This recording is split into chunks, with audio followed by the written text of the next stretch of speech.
두바이까지 갔는데 아랍의 사막 한번 봐야 하지 않겠어요?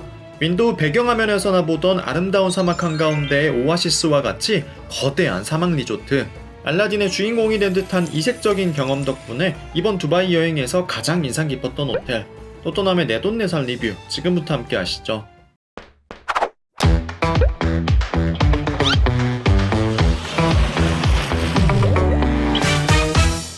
안녕하세요. 또또나는 남자 또또남입니다.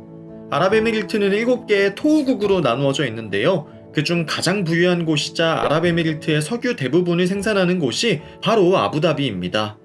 오늘 소개할 거대한 사막 리조트 역시 이 아부다비에 위치하고 있는데요. 아프리카의 사하라 사막, 호주의 오스트레일리아 사막에 이어 세계에서 세 번째로 큰 아라비아 사막의 리와 오아시스 지역에 자리하고 있죠.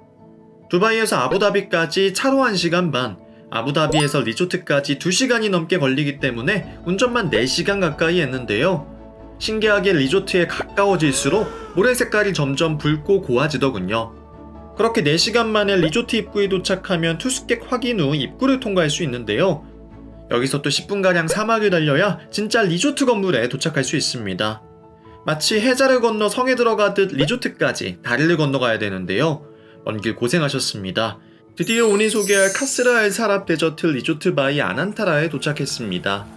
아랍식 아치를 지나면 투숙객을 맞이하는 분수와 항아리가 있는 작은 중정을 만나게 되고요.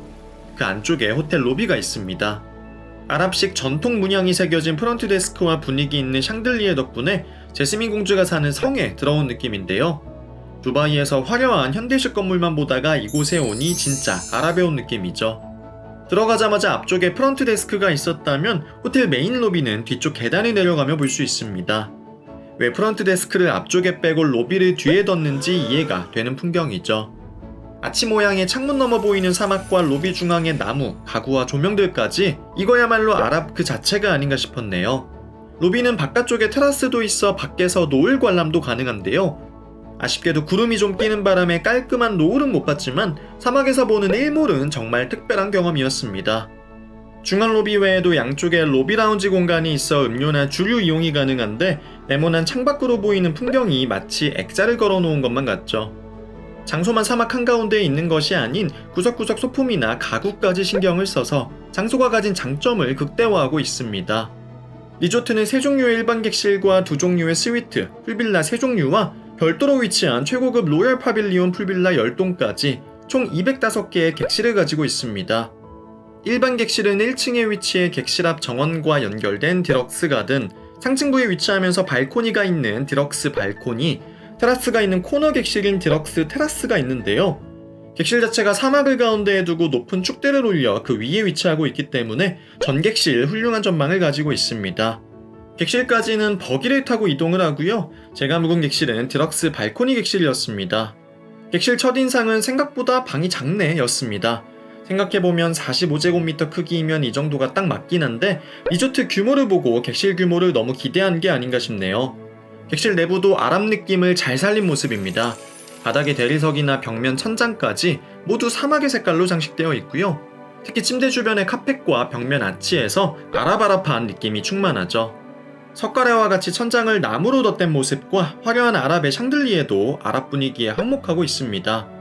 발코니 객실이기 때문에 외부 발코니가 있는데요. 나만의 발코니에서 일몰을 보고 사막을 바라보며 소파에 앉아 책도 읽고 휴식도 하는 낭만이 가능하죠. 침대 맞은편엔 TV가 있고 창가 쪽에 업무용 탁자도 있는데요. 침대 옆쪽에 긴 거울과 빌트인 옷장, 침대 끝 발받침대와 복도 모서리 등에서 고전적인 아름다움이 느껴집니다. 욕실 역시 객실과 톤을 맞춘 모습인데요. 샤워 공간과 화장실이 분리되어 있고 안쪽에 대형 원형 욕조가 자리하고 있습니다. 여기서 목욕하면 뭔가 아랍 왕족된 느낌이 날 것 같죠. 어미니티는 록시땅 계열의 영국의 스킨케어 브랜드인 엘레미스 제품이 제공됩니다. 사막이 아름다운 이유는 오아시스가 있기 때문이겠죠. 리조트 정중앙에 있는 대형 야외 수영장 보실까요? 사막 리조트는 더위를 식힐 공간이 필수이기 때문에 야외 수영장은 굉장히 큰 규모로 조성되어 있습니다. 아이들이 놀기 좋은 키즈풀도 있고 더위를 피하기 위해 천막을 덮어놓은 곳도 있죠. 무릎까지 오는 얕은 깊이부터 성인 목까지 차는 깊이까지 다양하게 꾸며져 있어 하루 종일 수영장에서 쉬고 놀기에 좋습니다. 게다가 수영장 주변엔 사막 리조트만이 가질 수 있는 사막 위 휴식 공간도 준비되어 있어 사진 찍기에도 좋고 주변에 발리볼 코트와 대형 체스판도 있습니다.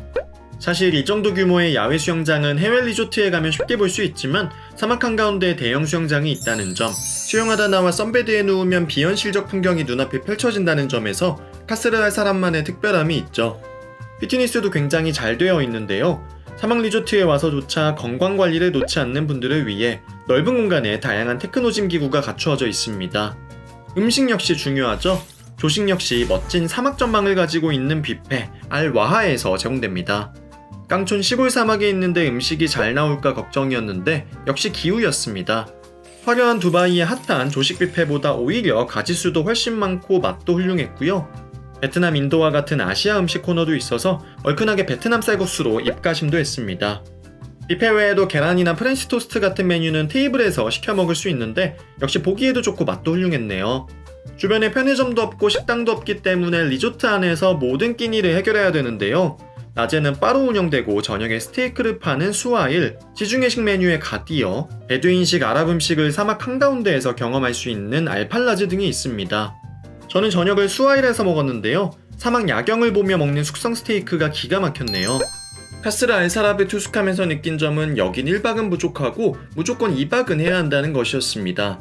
사막 한가운데에서 하루 종일 뭐하나 싶을 텐데 생각보다 리조트 내에서 할 게 엄청 많거든요. 리조트 앞뒤로 일출일몰이 모두 보이기 때문에 아침 저녁으로 해 뜨고 지는 거 감상은 필수이고요. 피트니스에서 무료로 빌려주는 보드를 챙겨나가면 리조트 주변 곳곳에 있는 모래 언덕에서 샌드보드도 탈 수 있습니다. 유료 액티비티 중에서는 낙타를 타고 사막을 걷는 카멜 트레킹, 직접 걸어서 트레킹을 하는 데저트 워크, 사막을 운전하는 듄베이싱, 자전거로 사막을 질주하는 펫바이킹, 활체험이나 사막 요가까지도 가능하죠. 키즈 프렌들리 리조트인 만큼 마음 놓고 모래장난을 할 수 있는 키즈클럽도 갖추고 있습니다.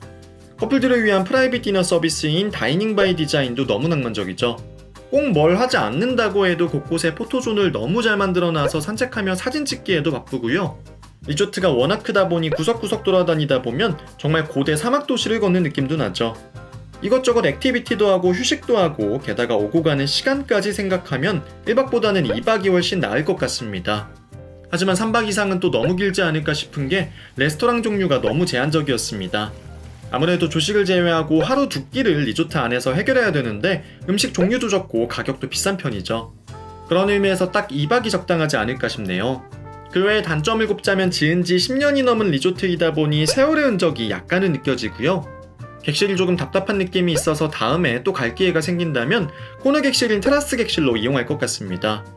늘 느끼지만 여행을 하고 돌아와 보면 그 지역만이 가지고 있는 전통과 개성의 잔상이 오래 남는데요. 아랍 문화를 제대로 경험할 수 있는 리조트였다는 점에서 누구든 두바이, 아부다비 여행을 계획하는 분이 계시다면 꼭 추천드리고 싶네요. 오늘 영상이 재미있었다면 구독과 좋아요, 알림 설정까지 부탁드리고요. 다음 시간엔 좀 더 생생한 두바이 여행 브이로그로 찾아뵙겠습니다. 그럼 저는 지금까지 또 떠나는 남자 또떠남이었습니다. 감사합니다.